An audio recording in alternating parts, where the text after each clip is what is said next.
Campaign 2016, where Donald Trump read prepared speeches off of paper today and again tonight. A noticeable change for the candidate who loves to speak off the cuff. And that wasn't the only thing different about Trump, as he reversed himself on several key topics. For more on the appearance of a brand new Trump, we're now joined by KCAL 9 political reporter Dave Bryan.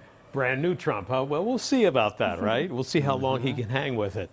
The biggest reversal was Trump's snub this week of House Speaker Paul Ryan and Arizona Senator John McCain, whom he said he wasn't ready to endorse. Well, this evening, Trump tried to put out the fire within the Republican Party, which was sparked by his refusal to endorse them.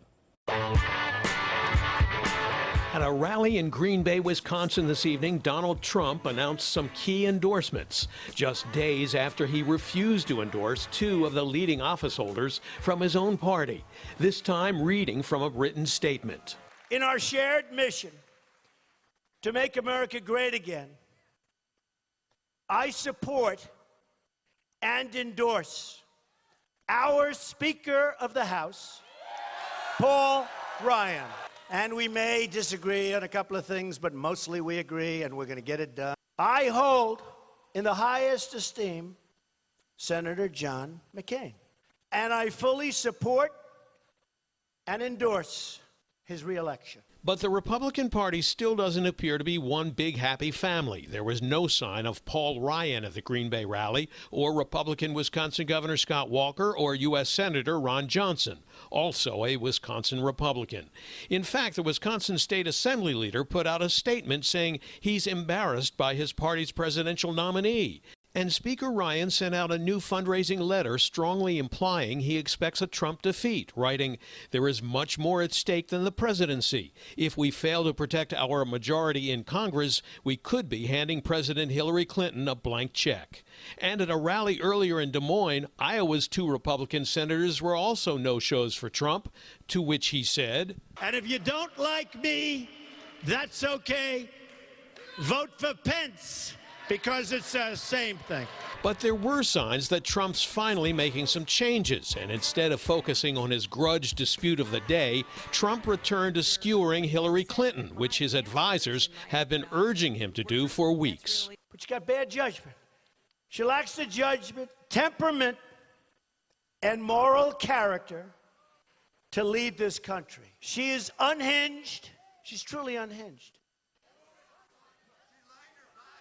And she's unbalanced, totally unbalanced. And Trump took a big step back on his claim that he saw the video, shot by Iranians, showing a humiliating U.S. payment to the Ayatollahs in return for American hostages. And the airplane coming in and the money coming off, I guess, right? In a rare reversal today, he corrected his own error, tweeting, "The plane I saw on television was the hostage plane in Geneva, Switzerland, not the plane carrying $400 million in cash going to Iran." But Trump's poll numbers continue to fall. Two new national polls on Friday show him falling 15 points and 9 points behind Hillary Clinton. And a former CIA acting director wrote an op-ed piece about Trump's relationship with Russian President Vladimir Putin. In the intelligence business, he wrote, "We would say that Mr. Putin had recruited Mr. Trump as an unwitting agent of the Russian Federation." Republicans say Trump would do better to stay focused on Hillary Clinton's missteps, like this statement on her emails. Director Comey said that my answers were truthful and what I've said is consistent with what I have told the American people. Fact checkers have found that claim is untrue, but today she repeated it. What I told the FBI, which he said was truthful, is consistent with what I have said publicly. So I may have short-circuited it, and for that, I will try to clarify. Well, Trump supporters say that kind of nuanced, technical approach to answering straightforward questions about her truthfulness provides Trump with a significant opening to attack. But to succeed, they feel, Trump must be disciplined enough to stay away from his daily petty outbursts and focus on the issues that will benefit him with the voters. We'll see if that works. And Dave, so did Trump, you think, demonstrate today that he can actually stay on message to turn his bad numbers around? Well, I think it's going to take a little time for us to determine that. For Trump, though, the good news is there's still 3 months to go before the election, so there's plenty of time. The bad news is right now his poll numbers have really taken a hit. For example, a new state poll just out today in Georgia, a deep South state where nearly every statewide elected official is Republican, shows Hillary Clinton up by 4 points. That's really astounding, a sign that the damage to his campaign is for real.